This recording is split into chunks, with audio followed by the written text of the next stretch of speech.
ఆయన ఎవరో నాకు తెలియదు అన్నారు కదా. ఆయన ఎవరో నాకు తెలియదు. నేను దూషించిన వాడు దేవుడు, నాకు వద్దన్న దేవుడే ఆయననే వచ్చి నన్ను ప్రేమిస్తాడు. నా తల్లి మర్చినా, నా తండ్రి విడిచినా మర్చిన ఆయన మాత్రం మరవకుండా వాక్యం సెలవిస్తుంది. ఎబ్రీ 13:5-6 నేను నిన్ను విడువైనాడు ఏమాత్రం విడవనన్నాడు. వాక్యం సెలవిస్తుంది యెషయా గ్రంథంలో. నీ తల్లి గర్భంలో ఉత్పత్తి కానప్పుడు నేను నిన్ను చూసాము ఏర్పాటు చేసుకున్నట్టున్నాను. దేవుని స్తోత్రం. హల్లెలూయా. అట్టగా ఉన్నవాడను నేను. యేసు అంటే ఎవరు నాకు వద్దు, యేసు మాటనే వద్దు. అన్యాసారిలో ఒక మాట ఉంది, బాగా ఉడుంబలికి పోతాను కానీ గుర్రం ఎక్కినట్టు ఉంది. అట్టాగా జీవించిన వాడని నేను. ఏనుగు బాగా పరిచి దేవుడు ఎవరు అన్నట్టుగా ఉన్నాయి.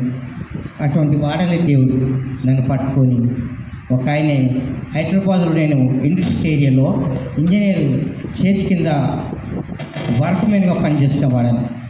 ఇంజనీర్ చేతి కింద ఎలక్ట్రికల్ ఇండస్ట్రీ ఏరియాలో హైదరాబాద్ బాలనగర్లో. కానీ ఒక ఆయనే వచ్చి పత్రిక ఇవ్వనికి పోతున్నాడు, అందరికీ ఇస్తున్నాడు. నేను కూడా అయ్యా అది ఏంటి అన్నాను. సువార్తికుడు నా లెక్కని అన్ని పత్రికలు ఉన్నాయి, అందరికీ ఒక రక్షణ పాత్ర నేను అంటున్నాను. ఇప్పుడు రక్షకుని పత్రిక అని. అప్పుడు ఏం పత్రిక నాకు తెలియదు. ఆ పత్రిక ఇస్తే నేను అయ్యే చదువుకోపో అన్నాడంతే. మా వాళ్ళు అనిరు సికింద్రాబాద్లో వారు యేసు వంటి వాళ్ళ పడదు, చాలా విగ్రహార్థికులు. వాళ్ళ ఇంట్లో నేనున్నా.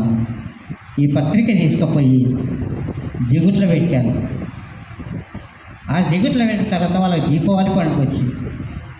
ఇంకా నేను యేసు నమ్మలేదు. ఫ్యాక్టరీ డిపార్ట్మెంట్లో ఇంజనీర్ చేతి కింద అసిస్టెంట్ క్లర్క్మెన్గా చేస్తాను. ఆ పత్రిక ఎప్పుడైతే పెట్టానో మా వదినమ్మ అన్నదే కొద్దిగా నా మాటలు వింటుంది, మా అన్నయ్య గారు వినడు. వాళ్ళ పాలోళ్ళు ఆ పండుగకు అన్నీ ఊడ్చుకొని రాగా ఆ దిగుట్లో పడితే చీపులు కట్టుకొని ఆ పత్రిక కింద పడ్డది.